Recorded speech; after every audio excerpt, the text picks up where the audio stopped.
हमारे मदरसे हैं, हमारे मस्जिद है, हमारी ईदगाह है, हमारे कब्रिस्तान है, हमारे मजार हैं, हमारे मकबरे हैं, हमारे ऐतिहासिक धरोहर है। क्या लगता है, क्या मंशा है सरकार जिस तरह से कह रही है कि हम मुसलमानों की उन्नति चाहते हैं? तो मौखिक रूप से है, जो सादे कागज पर है, क्या आप उसको हटा दीजिएगा? सुप्रीम कोर्ट में जो याचिका दायर की जा रही है, इससे कुछ खास फायदा होने वाला है? एक आम गरीब मुसलमान को कितना फायदा हुआ है वक्फ संपत्तियों से? कि बहुत लंबा लड़ना है, सड़क पर भी लड़ना है और न्यायालय में भी लड़ना है, और जीत हो गई। राष्ट्रपति द्रौपदी मुर्मू के सिग्नेचर के बाद ही वक्फ अमेंडमेंट बिल अब वक्फ एक्ट बन चुका है। कोई भी बिल पर अगर राष्ट्रपति का सिग्नेचर हो जाता है तो वो कानून में तब्दील हो जाता है। वैसे ही अब वक्फ अमेंडमेंट बिल अब वक्फ एक्ट बन गया है। अब राज्य सरकार डेट निर्धारित करेगी कि कब से इसे लागू करना है। भी मुसलमानों का गुस्सा इसके खिलाफ लगातार देखने को मिल रहा है। तमाम तंजीमें इसके खिलाफ नजर आ रही है। 12 से ज्यादा याचिका सुप्रीम कोर्ट पर अब तक दाखिल कर दी गई है। क्या कुछ होने वाला है आने वाले भविष्य में जो सुप्रीम कोर्ट में याचिका दायर की जा रही है, इससे कितना फायदा होगा मुसलमान समुदाय के लोगों को? इस पर बात करने के लिए हमारे बीच समाज सेवक और कानून के जानकार एस अली जी हमारे बीच मौजूद है। जी सर, स्वागत है आपका आजाद रिपोर्टर में। जी थैंक यू, शुक्रिया। अली भाई, कैसे देख रहे हैं जो पूरा सिनेरियो चल रहा है इस वक्त भारत देश में वक्फ बिल को लेकर, जो अब कानून बन चुका है? कैसे देख रहे हैं? मुसलमान समुदाय ऐसा लग रहा है कि टूटता हुआ नजर आ रहा है, मायूस नजर आ रहा है, क्योंकि वो कह रहा है कि ये हमारा खुद का आंतरिक मामला है, इसमें सरकार दखल क्यों दे रही है? देखिए, वक्फ एक्ट 1995 में भी संशोधन 2013 में हुआ था। इसे हम लोग वक्फ संशोधन अधिनियम 2013 भी कहते हैं।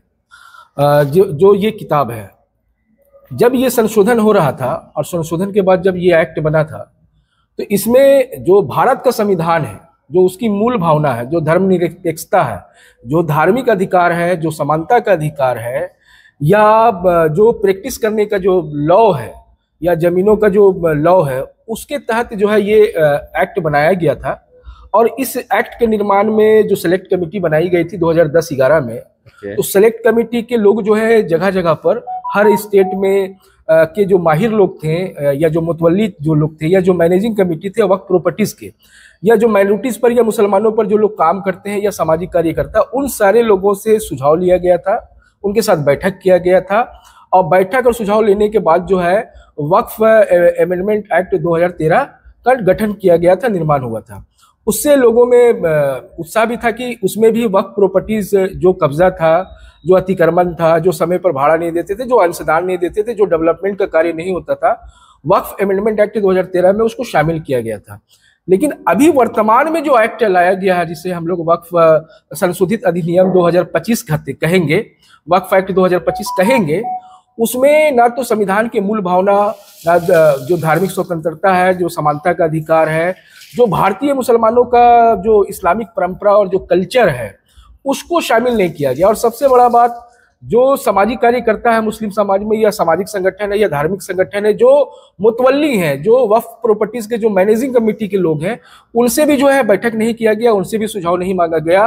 और जेपीसी का गठन किया गया। जेपीसी का गठन होने के बाद जेपीसी ने जो सुझाव मांगा था, हमने भी झारखंड की तरफ से 3 पेज में सुझाव दिया था। जो बिल में जो लाया गया था प्रस्ताव, उसमें कई खामियां थी, कई नियम विरुद्ध सेक्शन को जोड़ा गया था और कई सेक्शन को हटाया गया था। तो उस पर हम लोगों ने जो सुझाव दिया था, उस सुझाव को शामिल नहीं किया गया। और एकाएक ईद का दूसरा दिन था, मुसलमानों की जो सबसे बड़ी त्योहार थी, आपके दूसरे दिन आपने उस बिल को जो है लोकसभा में पेश किया। और लोकसभा में 2:30 बजे 2 बजे रात तक जो है उस पर चर्चाएं होते रही। फिर जो है 2 बजे रात के बाद जो है वोटिंग हुआ, फिर आपने लोकसभा से पास करा दिया। उसी प्रकार आपने राज्यसभा में भी 2:45 बजे इस बिल को पास किया।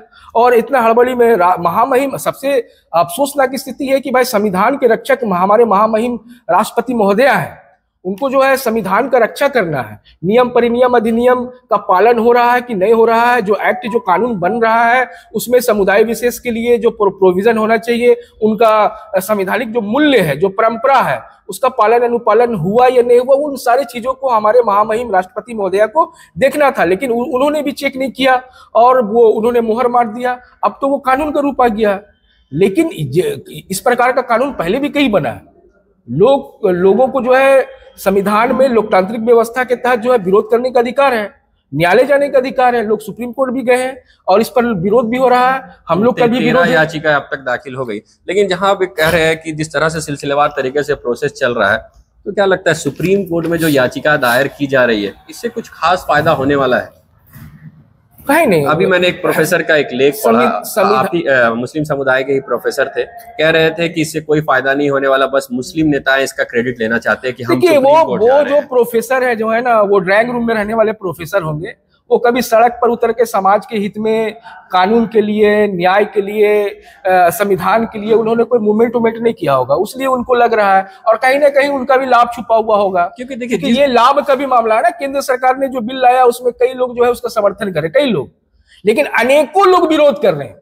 लेकिन इस विरोध का कोई फायदा होता होने दिख रहा। पहली बार जब किरण रिजिजू से टेबल किए, उसके बाद विपक्ष ने हंगामा किया, जेपीसी के पास भेजा गया, ऑल इंडिया मुस्लिम पर्सनलों ने एक मुहिम चलाया, करोड़ में लोगों ने स्कैन करके भेजा, लेकिन उसका फायदा क्या हुआ? देखिए, सरकार को लचीला होना चाहिए, लेकिन सरकार लचीलापन छोड़ के तानाशाही रवैया अपनाया हुआ है। तो तानाशाही रवैया कितने दिन वो रखेंगे? सुप्रीम कोर्ट जो है संविधान के रक्षक है। सुप्रीम कोर्ट को जो है अधिकार है कि भाई जो एक्ट वो बना है वो भारत के संविधान का अनुच्छेद 14, 15, 26, 29, 30, 301A का ये पालन कर रहा है या नहीं कर रहा, या इसके विपरीत जा रहा है। अगर विपरीत जा रहा है तो समीक्षा जो बोर्ड होता है सुप्रीम कोर्ट में, संवैधानिक बोर्ड, उसमें जो है जो हमारे जस्टिस होंगे वो उसको समीक्षा करेंगे। अगर गलत होगा तो उसमें सुधार करने का डायरेक्शन देंगे। उम्मीद है कि नहीं, उम्मीद क्यों नहीं है? भारत का संविधान हमें लड़ने का अधिकार देता है, और उम्मीद कहीं नहीं है। अभी तो लड़ाई शुरू हुआ, अभी तो लंबा लड़ाई चलेगा, और हम लोग मान के चल रहे हैं कि बहुत लंबा लड़ना है, सड़क पर भी लड़ना है और न्यायालय में भी लड़ना, और जीत होगा इंशाल्लाह। आपने एक बात कही कि अतिक्रमण, बहुत सारे वक्फ जमीन पर अतिक्रमण किया गया है। किरण रिजिजू भी इस बात को जिक्र कर रहे थे लोकसभा में कि उसे अतिक्रमण मुक्त कराने के लिए ये संशोधन किए गए हैं। नहीं, संशोधन पहले भी हुआ, मैंने जैसे बताया। आपने कहा कि अमेंडमेंट्स पहले भी बहुत बार नहीं, 1995 के में जो एक्ट था उसमें संशोधन 2013 में हुआ, जो अमेंडमेंट एक्ट 2013 है, उसी में तो अतिक्रमण, कब्जा या जो अंशदान की राशि है या जो दूसरे मामले हैं उसमें तो सारा प्रावधान रखा गया था। आप उस प्रावधान के तहत जो है अतिक्रमणकारियों को, कब्जाधारियों को, जो भाड़ा नहीं देते हैं, जो अंशदान नहीं देते, जो हिसाब किताब नहीं देते, उस पर कार्रवाई करने का अधिकार था।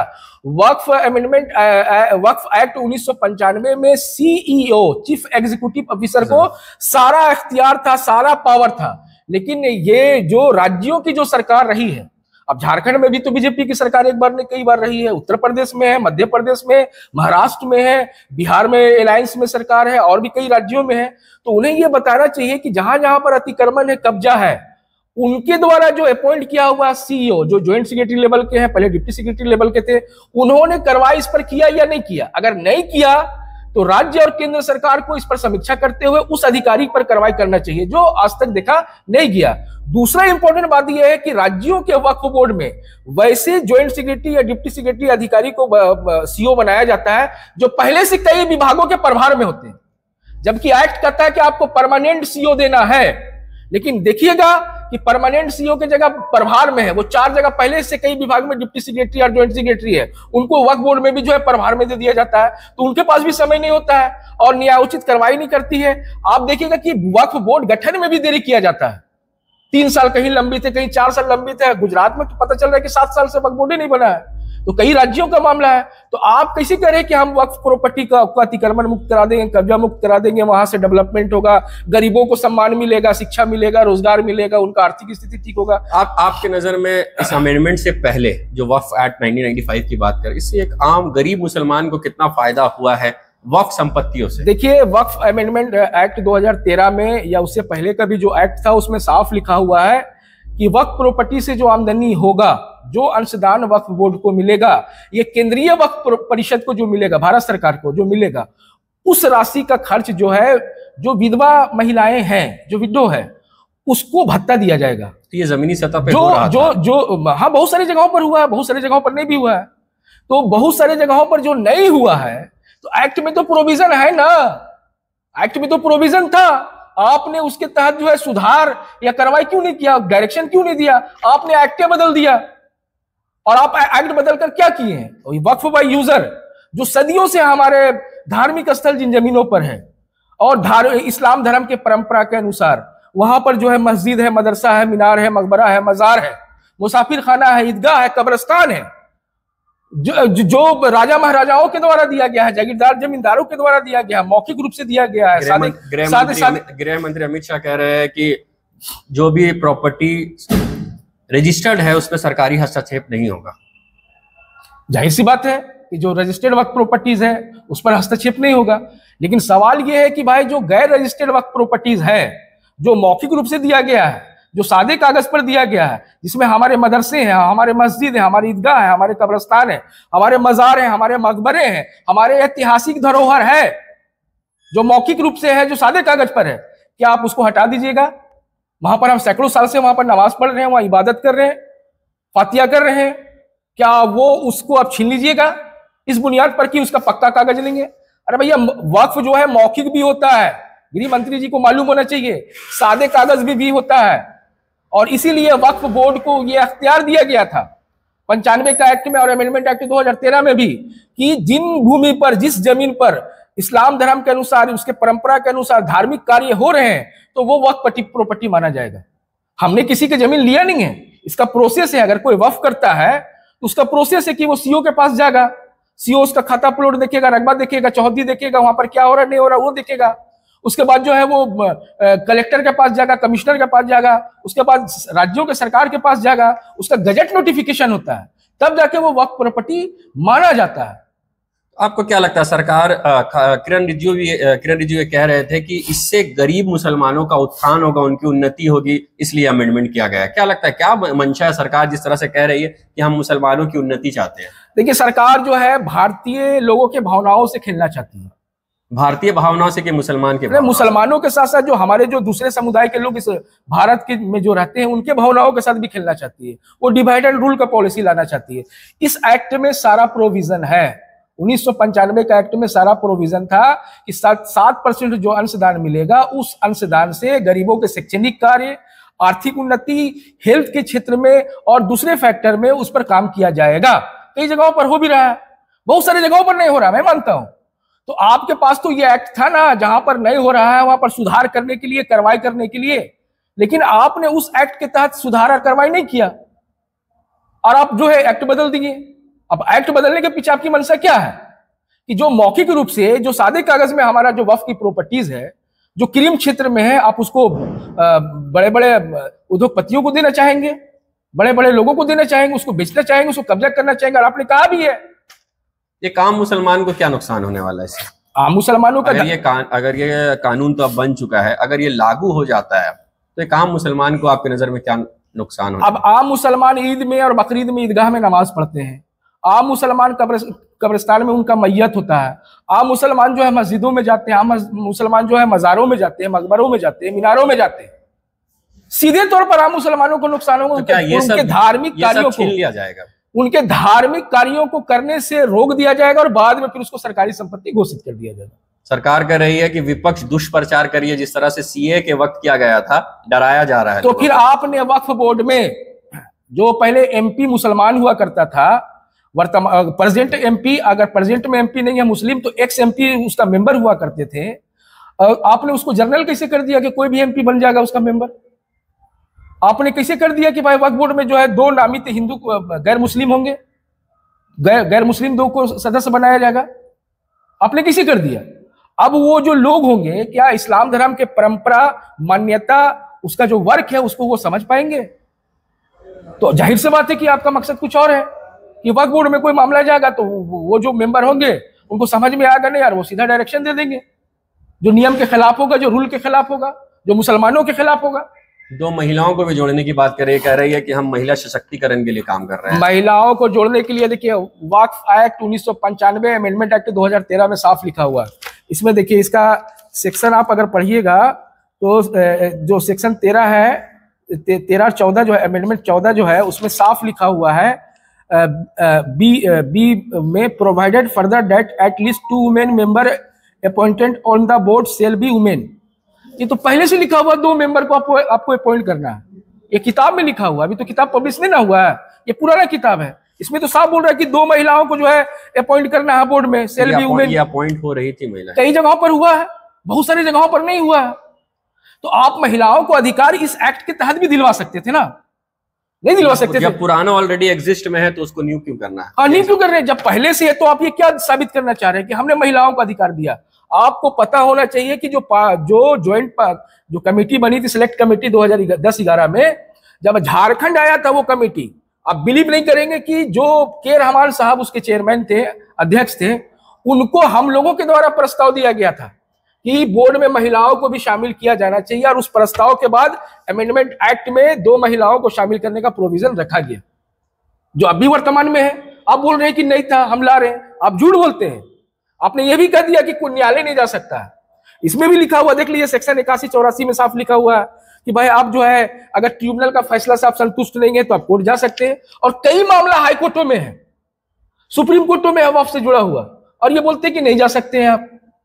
लेकिन क्या है कि ट्रिब्यूनल से होके जाना पड़ेगा, आपको सीधे नहीं जा सकते। हाई कोर्ट आप सीधे जाइएगा तो कोर्ट बोलेगा आप ट्रिब्यूनल जाओ, क्योंकि कोर्टों के पास, जो उच्च न्यायालय और सर्वोच्च न्यायालय के पास इतना मामला रहता है कि उन मामलों पर वो सही से समय से सुनवाई नहीं कर सकती है। तो ऐसी स्थिति में ट्रिब्यूनल का गठन किया गया, और केवल वक्फ ट्रिब्यूनल नहीं, कई चीजों का ट्रिब्यूनल है। आप देख लीजिए, प्रदूषण नियंत्रण बोर्ड, उसका भी ट्रिब्यूनल है। तो कई चीजों का ट्रिब्यूनल है जहां पर सुनवाई होता है, और जब निर्णय आपके पक्ष में नहीं होता है, आप संतुष्ट नहीं होते हैं, तो आप उच्च न्यायालय जाते हैं, सर्वोच्च न्यायालय जाते हैं। हमारे यहाँ से कई मामला सर्वोच्च न्यायालय और उच्च न्यायालय में है वक्फ को लेकर। विपक्ष में बैठे एक नेता असदुद्दीन ओवैसी जब बिल को फाड़ रहे थे, गांधी के रास्ते पे चलते, उन्होंने कहा गांधी जी ने फाड़ा था, मैं भी फाड़ रहा हूं। उसके बाद उन्हें एक स्टेटमेंट जारी किया कि ये बात गांवों पर हमला होने वाला है, मतलब शिकंजे कसने वाले हैं सरकार के। इसके बाद से एक आम मुसलमान डरा हुआ है। क्या कहेंगे उस आम मुसलमान को, क्या स्टैंड होना चाहिए एक आम मुसलमान का इस वक्त? माननीय सांसद असदुद्दीन ओवैसी साहब ने अपने लोकतांत्रिक और संवैधानिक अधिकारों का उपयोग करते हुए बिल को जो है फाड़ा था, या हम उसको बोले नोचा था। तो उन्होंने साफ कहा, और सच भी है, कि जिस प्रकार सरकार जो है हमारे वक्फ संपत्तियों पर या हमारे धार्मिक स्थलों पर नजर रखी हुई है। हमने पहले भी बताया कि जो मौखिक वक्फ संपत्ति है, जो दान, जो सफेद सादा कागज पे हमारी जो संपत्ति है, उसमें कहीं ना कहीं लोगों का टारगेट है, निशाना है। तो आम मुसलमान डरा हुआ नहीं है, असुरक्षित महसूस कर रहा है। कहीं ना कहीं फैक्ट यही है कि असुरक्षित महसूस किया जा रहा है। भारतीय मुसलमान चिंतित है कि भारत के संविधान में जो हमको सम्मान मिला था, जो अधिकार मिला था, जो न्याय का प्रोविजन था, जो स्वतंत्रता था, कहीं ना कहीं उस पर जो है तानाशाही रवैया अपनाते हुए उसको रोकने का प्रयास किया जा रहा है। लेकिन संविधान इतना मजबूत है, इतना प्रखर है कि हम मान के चलते हैं कि संविधान हमें रक्षा भी देगा, हमारा सुरक्षा भी करेगा और हमें न्याय भी देगा। वक्फ बोर्ड सीधे तौर पर सिर्फ मुसलमानों से जुड़ा हुआ है, मुसलमान इसके खिलाफ है, लेकिन सरकार, क्या लगता है क्या मंशा है सरकार का जो इस तरह के काम कर रही है? देखिए, वक्फ बोर्ड और वक्फ प्रॉपर्टीज मुसलमानों से जरूर जुड़ा हुआ है, लेकिन आप देखिए कि वक्फ प्रॉपर्टीज में जो दुकानें हैं, जो मार्केट है, जो संस्थान है, वहां पर एक दो नहीं, सैकड़ों की संख्या में वक्फ प्रॉपर्टीज में जो दुकान है, मार्केट है, बाजार है, हमारे गैर मुस्लिम भाइयों का दुकान है। आप चले जाइए रांची के मौलाना आजाद कॉलेज के चारों तरफ, वहां पर देखिए कि अधिकतर दुकानें जो है हमारे गैर मुस्लिम भाइयों का है। आप इसी कॉम्प्लेक्स में अंजुमन इस्लामिया में देख लीजिए, कई हमारे गैर मुस्लिम हिंदू भाइयों का दुकान है। उसी प्रकार आप डोंडा चले जाइए तो वहां पर मिल जाएगा, करबला चौक चले जाइए तो वहां पर मिल जाएगा, आप चले जाइए रातू रोड कब्रिस्तान की तरफ तो वहां पर भी हमारे गैर मुस्लिम हिंदू भाइयों का दुकान है। जामा मस्जिद के इर्द गिर्द में हमारे हिंदू भाइयों का दुकान है, हंडा मस्जिद के इर्द गिर्द में हमारे हिंदू भाइयों का दुकान है वक्फ प्रॉपर्टीज में। तो ये वक्फ प्रॉपर्टीज मुसलमानों का तो मामला है, लेकिन इसका इस्तेमाल और इसका प्रयोग जो है गैर मुस्लिम हिंदू भाई भी करते आ रहे हैं। और केवल झारखंड में नहीं, देश के करीब करीब सभी जितने भी वक्फ प्रॉपर्टीज हैं उसमें हमारे गैर मुस्लिम भाई भी उसका उपयोग और फायदा उठाते आ रहे हैं और उठा रहे हैं। मंशा क्या लग रही है सरकार का, जब मुसलमानों की बात ही नहीं सुनी जा रही है और मुसलमान कह रहे हैं कि हम उत्थान कर रहे हैं, उन्नति करने वाले हैं? देखिए, सरकार के पास डाटा गलत है, सरकार लोगों को दिग्भ्रमित कर रही है। अभी ये पता चल रहा है कि सरकार ने जो डाटा जारी किया अभी आजकल में, उसमें झारखंड में वक्फ संपत्ति को 600 से अधिक बताया जा रहा है। झारखंड में जो वक्फ की संपत्ति है वो 600 प्लस बताया जा रहा है, जबकि झारखंड में जो निबंधित वक्फ की संपत्ति है वो 152 है। सरकारी डाटा में से 600 दिखाया। हाँ, 600 बताया जा रहा है। वो कहां से लाए डाटा? वक्फ रजिस्टर्ड जो है 152 है रजिस्टर्ड। ये डाटा आपके पास कहां से? ये झारखंड राज्य सुन्नी वक्फ बोर्ड का ये डाटा है, ये उनके द्वारा उपलब्ध कराया गया, आरटीआई के तहत हमने मांगा था। तो उससे हमको मिला कि भाई झारखंड में कहाँ है, रांची में कितना है, संथाल परगना में कितना, पलामू में कितना है, हजारीबाग में कितना है। उसी प्रकार देश लेवल पर भी गलत इंफॉर्मेशन, गलत जानकारी दिया जा रहा है कि वक्फ प्रॉपर्टीज बढ़ गया 2013 के बाद। कहते हैं कि रेलवे और आर्मी के बाद सबसे ज्यादा प्रॉपर्टी वक्फ के पास। हाँ, हो सकता है, लेकिन जो वक्फ की प्रॉपर्टीज है वो कब्रिस्तान के रूप में है, मजार के रूप में है, ईदगाह के रूप में है, मकबरा के रूप में है, मीनार के रूप में है, मस्जिद के रूप में है। हाँ, वो डिफेंस और रेलवे के जैसा प्लेन नहीं है, खाली पड़ा हुआ नहीं है, खुला पड़ा हुआ नहीं है। कुछ जगहों पर हो भी सकता है जहां खेती बाड़ी होता है और उससे जो आमदनी होता है वो जो वक्फ प्रॉपर्टीज है उसके रख रखाव, उसके देख रेख में भी खर्च किया जाता है। मस्जिद से तो आमदनी होता नहीं है, कब्रिस्तान से तो आमदनी होता नहीं है, मजार से और क्या बोलते वो ईदगाह से तो आमदनी होता नहीं है, और कहीं से कुछ आमदनी होता है तो उसका रख रखाव उसमें भी तो खर्च होता है ना, तो वो कहां से लाएंगे। हाँ, ये है कि बड़े पैमाने पर सुधार की जरूरत थी, मैं सुधार को मानता हूं, लेकिन उसके लिए एक्ट बदलने की जरूरत नहीं था। किस सुधार की बात कर रहे हैं? क्या नहीं, सुधार होना चाहिए? वो जो अंशदान की जो राशि है, जो आमदनी है, उसका जो है डाटा जारी होना चाहिए था, उसका खर्च जो है एजुकेशन कल्चर पर होना चाहिए था, लेकिन उसके लिए ये एक्ट था, इस एक्ट के तहत उसको किया जा सकता था। नया एक्ट लाने की जरूरत था ही नहीं। नया एक्ट हमारे धार्मिक परंपरा, मूल्यों का और भारत के संविधान का समानता का अधिकार, धार्मिक स्वतंत्रता का अधिकार का उल्लंघन करता है। आखिर में क्या लगता है आगे क्या होने वाला है इस वक्फ बिल को, वक्फ एक्ट को लेकर? क्या आगे जिस तरह से याचिका दायर की जा रही है सुप्रीम कोर्ट में, क्या लगता है क्या होगा आगे? लोग सड़क पर लड़ेंगे, एक्ट को तो वापस लेना पड़ेगा सरकार को। आप कह रहे हैं लोग सड़क पर लड़ेंगे, अब मुस्लिम समुदाय भी आपस में बिखरती हुई नजर आ रही है। एक कह रही है कि शांतिपूर्वक तरीके से हम बात करेंगे, एक कह रहे हैं कि हम आंदोलन करेंगे बड़े पैमाने पे। देखिए, अलग अलग संगठन अलग अलग तरह की बात, हर व्यक्ति स्वतंत्र है अपने तरीका से काम करने के लिए। कुछ लोग न्यायालय जाएंगे, कुछ लोग सड़क पर लड़ेंगे, यही तो तरीका है ना। सारे लोग सड़क पर नहीं ना आ सकते हैं, बहुत सारे लोगों को न्यायालय जाना पड़ेगा। बिल कानून बनने के बाद वापस हो सकता है। हाँ, बिल्कुल बिल्कुल, वापस भी होगा, सुधार भी होगा। और हम मान के चलते हैं कि भारतीय संविधान के अनुसार जो हमारा जो धार्मिक परंपरा है, मूल्य है, जो प्रोविजन है, जो सेक्शन है, जो समानता का अधिकार है, जो धार्मिक स्वतंत्रता का अधिकार है, उसी के अनुसार देश में वक्फ एक्ट रहेगा और उसी के अनुसार वक्फ एक्ट बनेगा।